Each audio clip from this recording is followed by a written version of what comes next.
नमस्कार मित्रांनो स्वागत आहे तुमचं हॉरर हब या यूट्यूब चॅनलच्या अजून एका भयकथेमध्ये. राखणदार हे नाव तुम्ही तुमच्या आयुष्यात कधी ना कधी ऐकलं असेलच. असं म्हणतात की याचं वास्तव्य प्रत्येक गावाच्या सीमेवर असतं. तसेच गावावर येणारे आक्रीत, संकट तसेच वाईट शक्तींपासून देखील तो गावचे रक्षण करत असतो.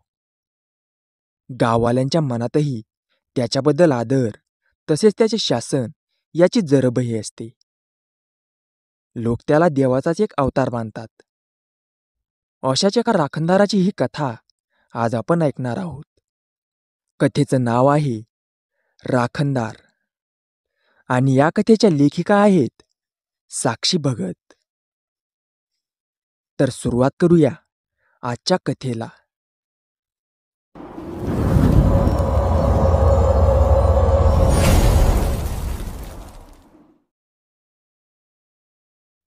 मला आजतागायत भूताच्या अस्तित्वाचा अनुभव आलेला नाही, पण चालले होते भूत बघायला आणि देव भेटला असा काहीसा प्रकार माझ्याबरोबर घडला आहे.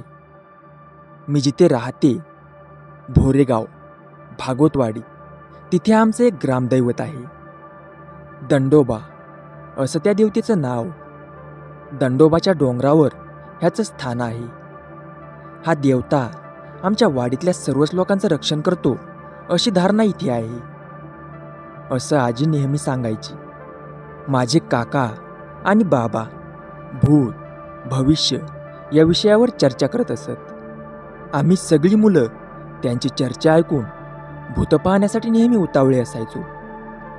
आम्ही लहान होतो त्यामुळे भूत वगैरे काय असतं हे नीट माहिती नसल्यामुळं आम्हाला त्याची भीती तशी कमीच होती. असो, एके संध्याकाळी आम्ही सगळी मुलं आणि माझे बाबा आकाशातील तारे पाहत आमच्या वाड्याच्या अंगणात पडलो होतो. तेव्हा माझ्या बाबांनी आम्हा मुलांना एक गोष्ट सांगितली. ती गोष्ट अशी होती की अमावस्येच्या रात्री 12 नंतर आपट्याच्या झाडाची फांदी आणणारा माणूस आयुष्यात खूप श्रीमंत होतो, पण तो माणूस आणि ती फांदी असं दोन्ही घरी सही सलामत यायला पाहिजे आणि फांदी ही रात्री 12 नंतरच तुटलेली असायला हवी. पण बऱ्याचदा जो माणूस हे करायला जातो तो घरी येतो, पण त्याच्यासोबत ती फांदी येत नाही. फांदी पेट घेते. कधी कधी तर ती फांदी सर्परूपात रूपांतरित होते, नाहीतर त्या माणसाला त्या फांदीच्या ऐवजी भूत तरी दिसतं. मग तो माणूस असं करण्याचा विचार देखील करत नाही. ही कथा ऐकल्यापासून माझं मन थोडं विचलित झालं होतं. मी ठरवलं होतं की अमावस्येच्या रात्री आपट्याची फांदी आणण्यासाठी जायचंच. एकतर भूत दिसेल, नाहीतर मी तरी मालामाल होईल. पुढे काय होईल त्याला सामोरं जाण्याची तयारी मी आणि माझ्या मनाने पक्की केली होती. मी आजीला सांगून ठेवलं की ही अमावस्या आली की मला सांग म्हणून. शेवटी तो दिवस आला. पंधरवाडा संपवून आता अमावस्येचा दिवस उजाडला होता. ठरल्याप्रमाणे आजीने मला आज अमावस्या असल्याचं सूचित केलं होतं, पण मी जाण्याचं कोणालाच कळू दिलं नव्हतं. इतकंच तर आजीला पण नाही, कारण ही गोष्ट जर कोणाला कळली असती तर माझं काही खरं नव्हतं. म्हणून मी एकटीनेच जायचं असं ठरवलं होतं. तुम्हाला तर माहीतच आहे, अमावस्या पौर्णिमा असल्यास गावाकडे लोक लवकर झोपतात. मी माझ्या मामाचा मोबाईल माझ्याकडेच ठेवून घेतला गेम खेळायचा म्हणून, आणि त्यावर 12:30चा गजर लावून त्याचा आवाज पण माझ्यापुरताच ठेवला व माझ्या कानाजवळच ठेवून दिला. आज मी माझ्या आयुष्यातील सर्वात मोठं धाडसाचं काम करणार होती. मनात थोडीफार भीती तर होतीच, पण आम्ही सगळे नेहमीप्रमाणे सगळे बाहेर अंगणातच झोपलो होतो. रात्रीचे 12:30 वाजले. गजर वाजला. मला जाग आली. हृदयाचे ठोके वाढले होते, पण आज आर नाही तर पार असं काहीसं पक्क केलं होतं मनाने. मी उठले. दबक्या पावलाने घरात जाऊन टॉर्च घेऊन आले आणि घराबाहेर पडून आपट्याच्या झाडाकडे जाणारी वाट चालू लागली. भयान अंधार होता. स्मशान शांतता पसरली होती.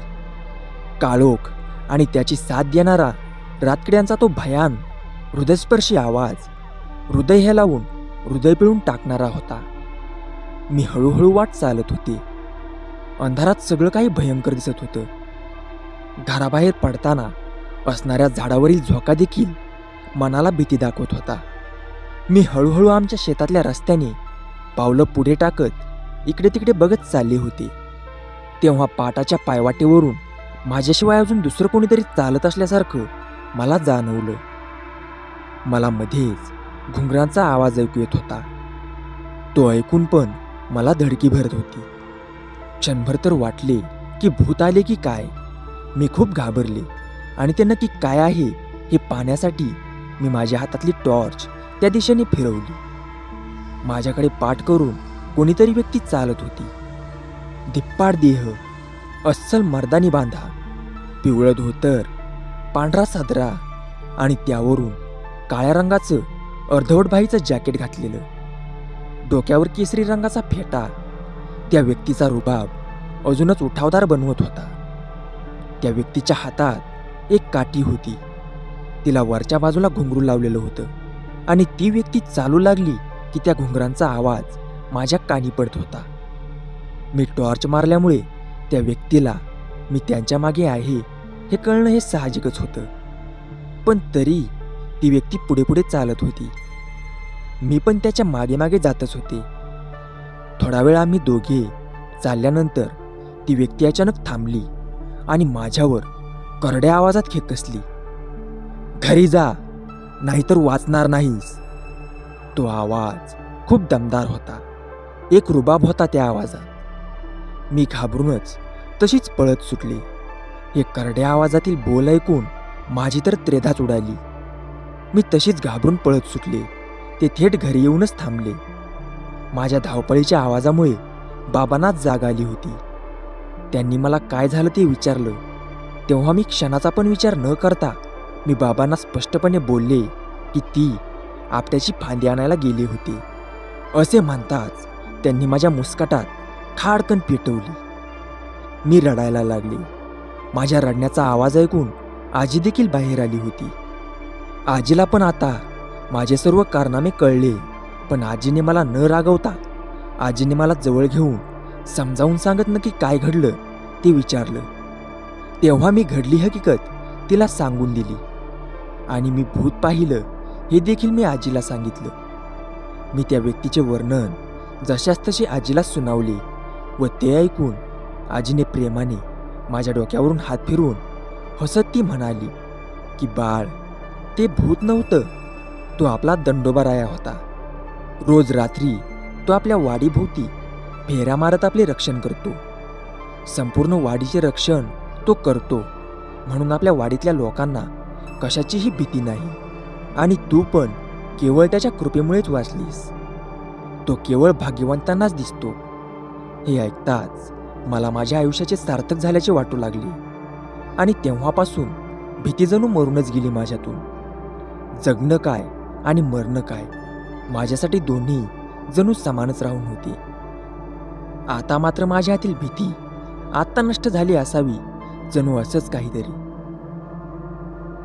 आशा करतो की तुम्ही ही कथा शेवटपर्यंत ऐकली असेल. त्याबद्दल तुमचे खूप खूप आभार. आजची ही कथा तुम्हाला कशी वाटली ते आम्हाला कमेंट करून नक्की कळवा. व्हिडिओ आवडला असेल तर व्हिडिओला एक लाईक करा आणि अशाच भयकथा पुढेही ऐकण्यासाठी आपल्या चॅनलला सबस्क्राईब करायला विसरू नका. चला तर मग भेटूया अशाच अजून एका भयकथेमध्ये. तोपर्यंत राम राम.